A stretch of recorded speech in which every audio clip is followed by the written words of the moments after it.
सीधासख आपको नहीं जाऊँ बीजेपी 47तम प्रतिष्ठा दिवस कार्यक्रम में प्रधानमंत्री नरेंद्र मोदी एवं संबोधन कर दलीय कर्मी को दलीय नेता में नयापन देख रहा हूं। ऐसा लग रहा है नवीन जी ने पार्टी में नवीनता भर दी है।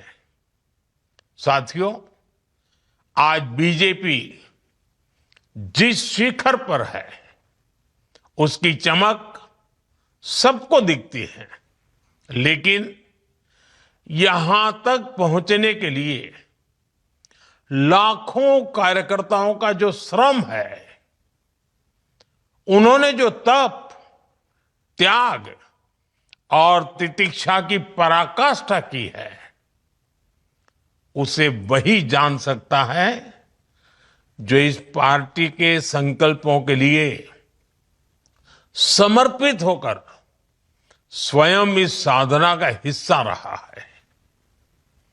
एक वो भी दौर था भाजपा के पास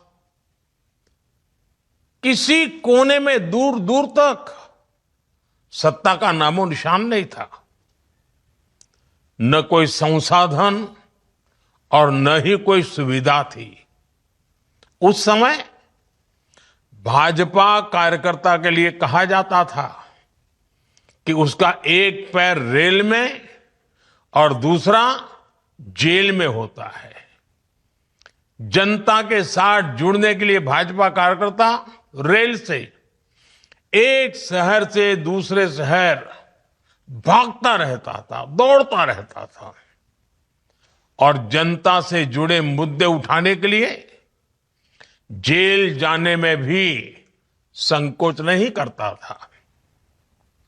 उस कठिन समय में भी भाजपा के कार्यकर्ताओं के पास सबसे बड़ी चीज थी आने वाले भविष्य पर भरोसा। उनका दृढ़ विश्वास था कि वो आज जो मेहनत कर रहे हैं उससे आने वाले भारत का भविष्य उज्जवल होगा। और इस भरोसे के लिए भाजपा के कार्यकर्ताओं ने क्या क्या नहीं सहा।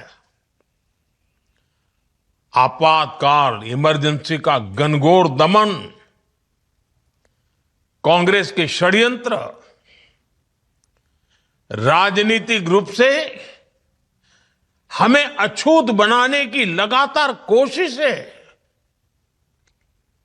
इन सब से लड़कर हमारे निस्वार्थ कार्यकर्ता पार्टी को अपने परिश्रम से, अपनी साधना से, अपने संकल्प से यहां तक लेकर आए हैं। और इस यात्रा में हमारे कितने ही कार्यकर्ताओं को अपनी जान तक गंवानी पड़ी है।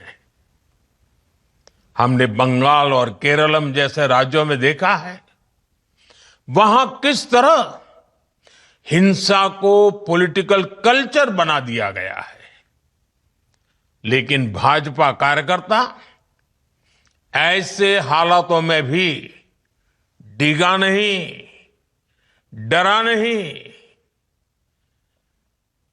आज भी भाजपा का कार्यकर्ता देश सेवा के भाव के साथ निरंतर काम कर रहा है। आज भाजपा के स्थापना दिवस पर पार्टी के लिए अपना जीवन गंवाने वाले सभी कार्यकर्ताओं को श्रद्धांजलि देता हूं, नमन करता हूं। साथियों, आज लोकतंत्र की कितनी ही उपलब्धियां बीजेपी के नाम पर है। देश में लंबे अंतराल के बाद किसी पार्टी को इतना स्पष्ट जनमत मिला है, लेकिन हम इस सफलता की विवेचना करें तो हमें नियत, नीति, निष्ठा, एक लंबी यात्रा हम भली भांति देख सकते हैं। राष्ट्रीय स्वयंसेवक संघ के विशाल और पवित्र वटवृक्ष के नीचे हमें साफ नियत के साथ, शुचिता के साथ राजनीति में कदम रखने की प्रेरणा मिली। फिर शुरुआत के कुछ दशकों में, चाहे वो जनसंघ का समय रहा हो या भाजपा का, हमने एक संगठन के लिए नीतियां निर्धारित करने में अपनी ऊर्जा लगाई। फिर उसके बाद जो समय आया, उसमें भाजपा ने पूरी निष्ठा से अपनी ताकत खुद को एक सशक्त काडर बेस्ड पार्टी बनाने में झोंक दी। हमने कार्यकर्ताओं का ऐसा विशाल काडर खड़ा किया जिनमें सेवा भावना से कार्य करने का समर्पण था।